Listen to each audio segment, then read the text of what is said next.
Nobody at the coffee shop knows who you really are, and that's the point. Every Tuesday at exactly 8:47 a.m., give or take a minute, you settle into the same corner booth.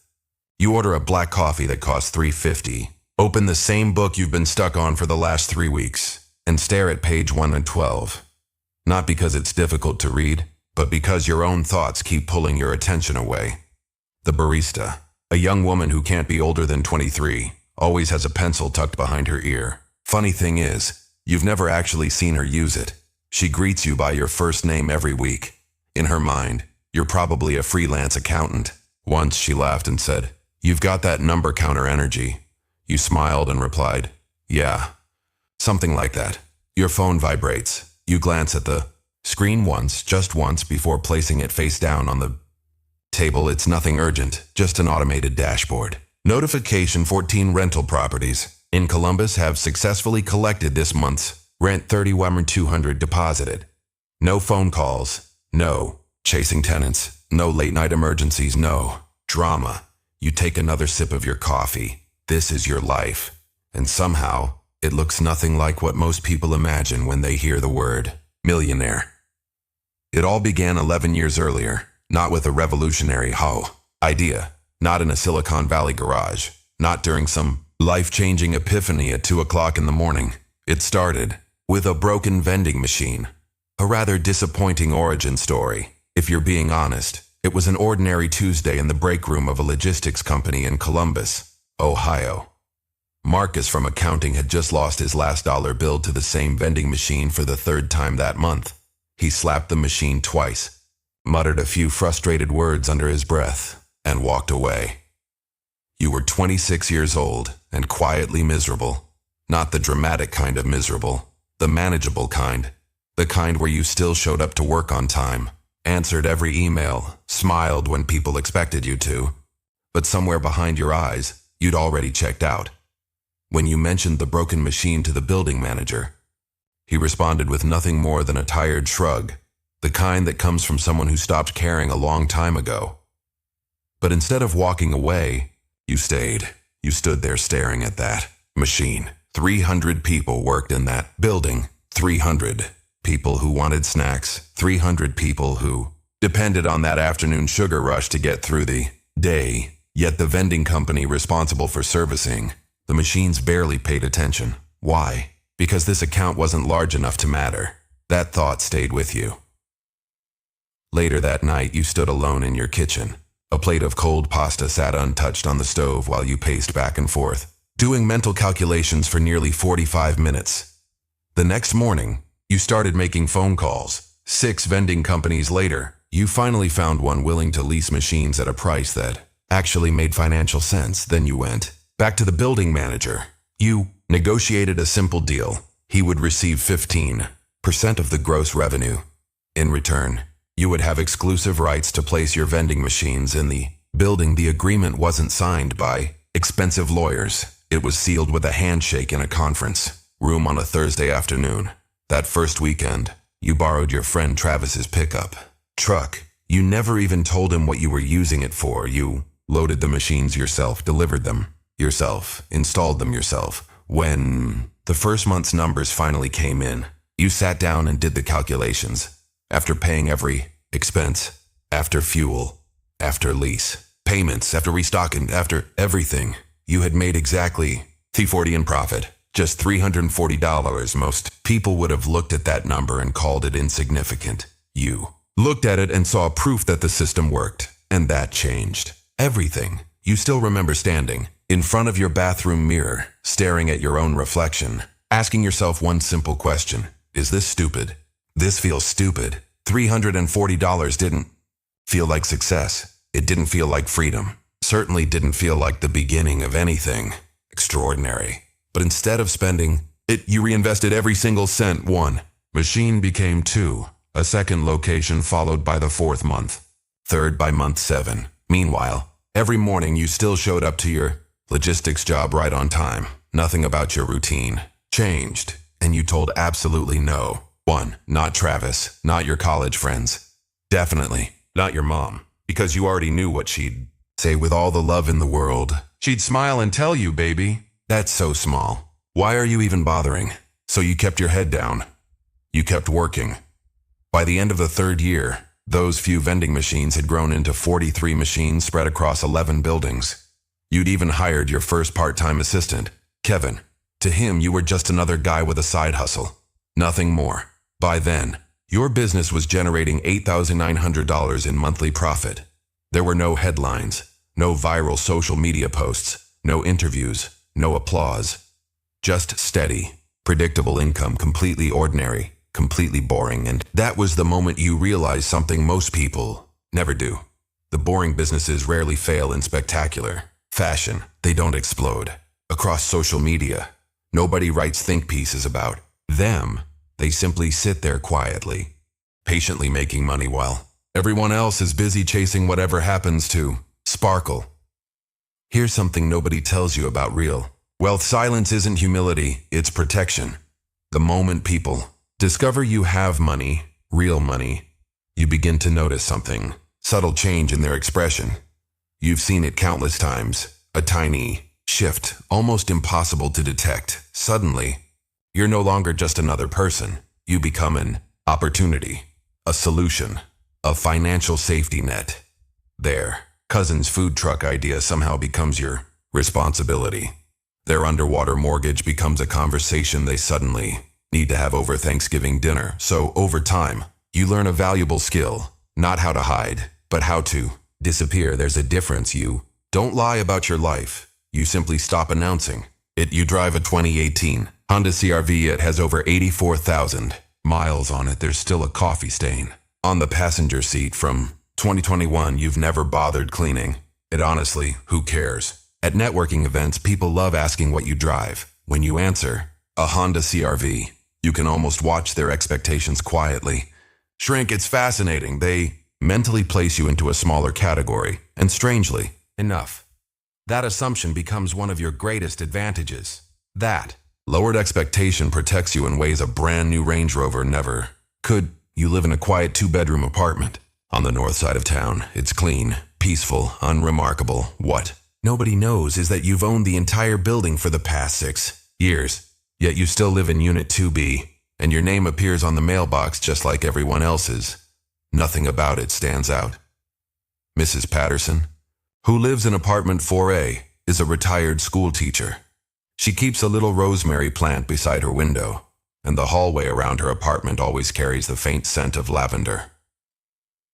One October morning, she stopped you in the hallway. For 22 minutes, she vented about the leaking faucet beneath her kitchen sink. She couldn't stand the absentee landlord. He doesn't even have the decency to answer emails on time, she complained. You listened, you nodded. Then, almost instinctively, you apologized on the landlord's behalf, as though you were simply another tenant. The moment you stepped into the elevator, you pulled out your phone. Before the doors even opened on your floor, you'd already called your property manager. A plumber arrived before noon. A few days later, Mrs. Patterson slipped a handwritten note beneath your apartment door. It read, "Thank you to the nice young man in 2B. Thank you for listening. The world needs more people like you." That note has been hanging on your refrigerator for 2 years. Somehow, means more to you than any bank statement ever has. And if you're honest, you're not entirely sure why. By the 5th year, the vending machine business had quietly generated enough cash to fund something even less glamorous, something most people would never brag about. You bought a laundromat, not a flashy startup, not a tech company, not some AI-powered disruption of the laundry industry. Just an ordinary laundromat in a strip mall outside Dayton. The owner was a 67-year-old man named Roy. His back couldn't handle the work anymore, and his wife wanted to retire somewhere warmer. Scottsdale sounded perfect. So, Roy sold you the business. Most people would have walked right past that opportunity without giving it a second glance. You saw exactly what it was, a machine that cleaned clothes and quietly printed cash. You paid $43,000 in cash. No loans, no investors, no dramatic negotiations, just a simple transaction. The first thing you did was upgrade 3 of the washing machines. Then you installed card readers.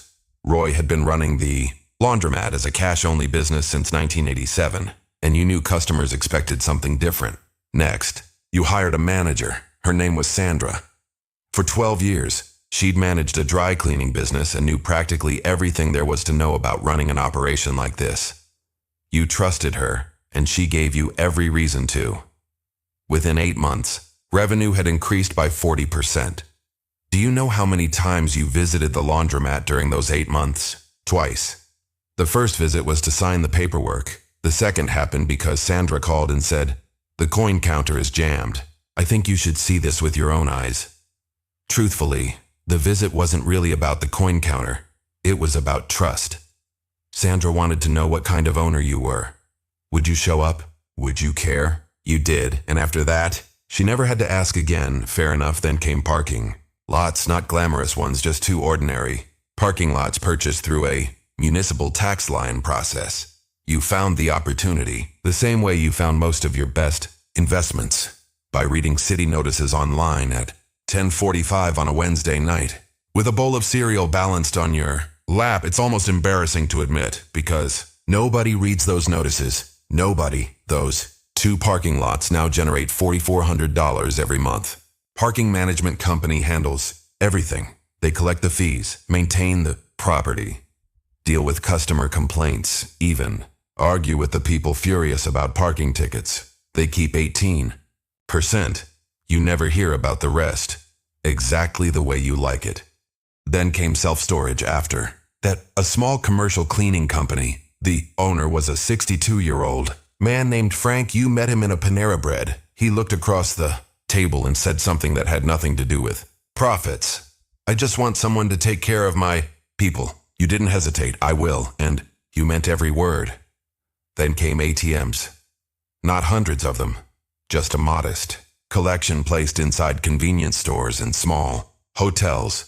Every transaction earned $3.50 from someone who needed cash at 11 o'clock at night. Simple, predictable, reliable. None of it was exciting, and that's worth repeating. None of it was exciting. Your accountant has managed your books for the last 4 years. She's brilliant, sharp, detail-oriented. Yet every quarter, she still pauses for a moment when she reviews the numbers. One day, she looked up from the reports and smiled. "Your portfolio is aggressively boring." She meant it as gentle criticism.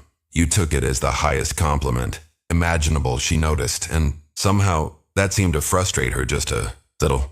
You didn't mind people have strange ideas about adventure. They imagine private islands, luxury yachts, private jets. Restaurants where the menu doesn't list prices. But that's never been the adventure. Not for you. The real thrill, the real electricity, comes from discovering something broken that everyone else has ignored. There's a feeling that appears just before you decide to pursue a distressed asset. It's difficult to explain, almost physical. Your thoughts become quieter. The noise disappears. Everything else fades into the background.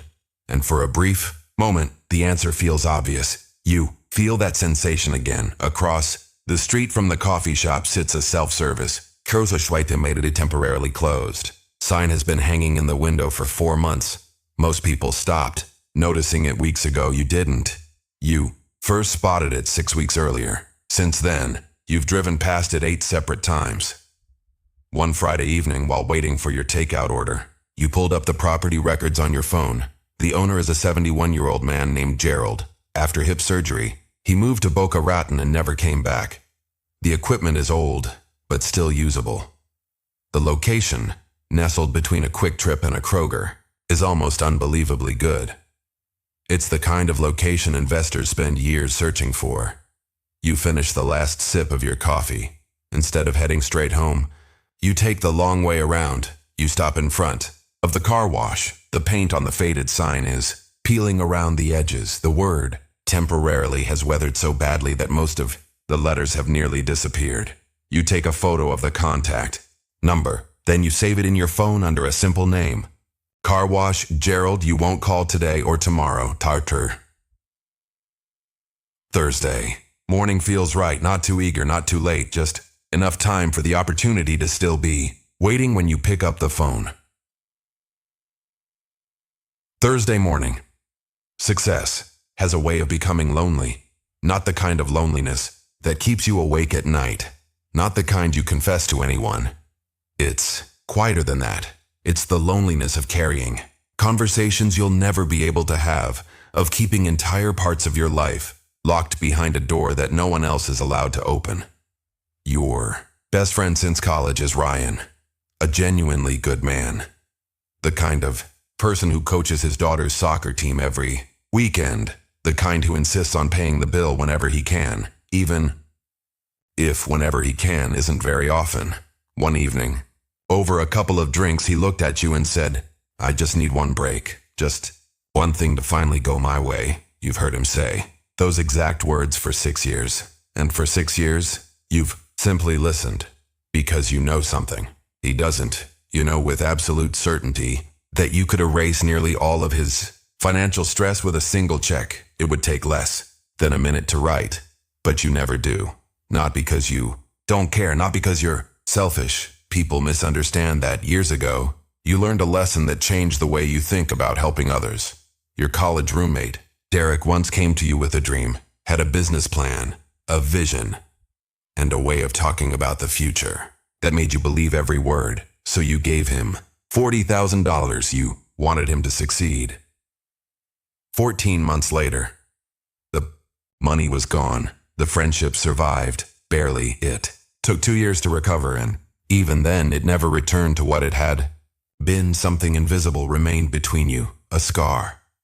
Neither of you ever talked about it, but both of you could feel it. That's when you realized something money alone could never teach. Money doesn't create preparation. It simply accelerates whatever already exists. If someone has discipline, money magnifies it. If someone has chaos, money magnifies that too. So when Ryan struggled, you chose a different path. Instead of writing a check, you gave him your time. 3 Saturdays in a row, you sat at his kitchen table with his laptop open. Together, you built a spreadsheet to track every dollar flowing into and out of his household. You never mentioned your own success. You never told him you'd been managing businesses and investments since you were 26. You acted like you'd simply come across the idea somewhere. Then something happened. You watched understanding slowly settle in, almost like a light switching on behind his eyes. 2 weeks later, your phone buzzed. Ryan had sent a message. "Man, I never realized how much money was just leaking away." You smiled, because that was it. That had always been the answer. Not shortcuts, not miracles, just small improvements, made consistently. Slow, unexciting, inconveniently real. You crossed $950 million net asset value on a Thursday afternoon. There was no celebration, no champagne, no dramatic announcement. At exactly 3:12 p.m., your accountant, Carol, emailed the quarterly reconciliation. The subject line simply read, "Q3 summary, no exclamation marks." Carol has never been an exclamation mark kind of person. You happened to be standing in the condiment aisle at Kroger, completely absorbed in a surprisingly important decision. One jar of pasta sauce cost $2.79. The other cost $3.49. For the life of you, you couldn't remember which one actually tasted better. You read Carol's email, looked at the number one more time, then slipped your phone back into your pocket. After a moment's hesitation, you bought both jars. That evening you made dinner. As it turned out, the $3.49 sauce really was better. Later, you carried your plate onto the balcony. You watched the traffic drift through the streets below while sipping a beer that cost $1.39 from a six-pack you'd picked up earlier that week. No one called. No one congratulated you, because no one knew. The city carried on exactly as it always had. Busy, unconcerned, indifferent to milestones that existed only inside your own life. But something shifted within you. Not pride, not relief. Something quieter. Something deeper. It felt like recognition, like looking across an enormous distance of time and seeing the younger version of yourself standing there, the 26-year-old who once stared at a broken vending machine, and silently giving him a long, patient nod, as if to say, "You were right to keep going." You thought about that 26-year-old version of yourself, the kid borrowing a friend's pickup truck on a Saturday morning, loading a vending machine by himself, dragging it into an office building while the security guard stood nearby, watching with that familiar expression people reserve for things they assume are a complete waste of time. Back then, if someone had told him where all of this would lead, he never would have believed it. You smiled, because every ordinary Friday night, every skipped vacation, every quiet weekend spent reading contracts instead of chasing excitement, every sacrifice that nobody noticed, had been worth it. You finished your beer, washed the pan, turned off the lights, and went to bed. The next Tuesday arrives. Same coffee shop, same corner booth, same black coffee. Your phone lights up. 2 messages from your property manager in Columbus, a quarterly operations report from the Dayton laundromat, and 1 missed call from an unfamiliar number. Out of curiosity, you search it. The number belongs to the owner of a small HVAC service company in Indianapolis. He's 64 years old. According to his LinkedIn profile, he's been running the business for 21 years. 3 weeks ago, he quietly updated his bio. Considering transition options. You don't call immediately. Instead, you add his name to a list. The list already contains 11 others. 11 ordinary businesses. 11 opportunities waiting patiently for someone willing to notice them.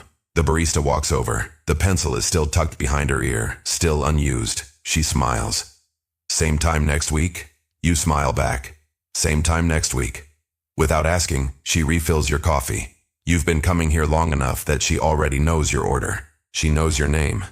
She knows you tip well. She knows you always bring a book, even though you never seem to make much progress reading it. But that's all she knows. She doesn't know you own 3 buildings within 4 blocks of the cafe. She doesn't know the vending machines inside the hospital 2 blocks north quietly belong to you. She doesn't know the ATM inside the 7-Eleven. She walks past every morning, deposits transaction fees into one of your accounts. She doesn't know the parking garage where she parks during extra shifts. The one charging $8 a day has quietly been generating income for you for the past 2 years. And she never needs to know. To her, you're simply the quiet man in the corner, the one with the black coffee, the worn-out book, and the generous tip. You open the book once again. Page 112. Outside, life moves exactly as it always has. Cars pass, people hurry to work, phones ring, doors open and close, and somewhere beyond what anyone can see, 14 ordinary businesses continue operating without you. Machines vend snacks, washers spin, parking gates rise, ATMs dispense cash, invoices are paid, employees show up, customers come and go. Money flows quietly through systems you built years ago. No applause, no headlines, no one pointing in your direction, exactly the way you designed it. You lower your eyes back to the page. For the first time in weeks, you finally begin reading again. And somewhere, almost like an answer waiting patiently all along, the words seem to say, "That's enough. More than enough. It's everything."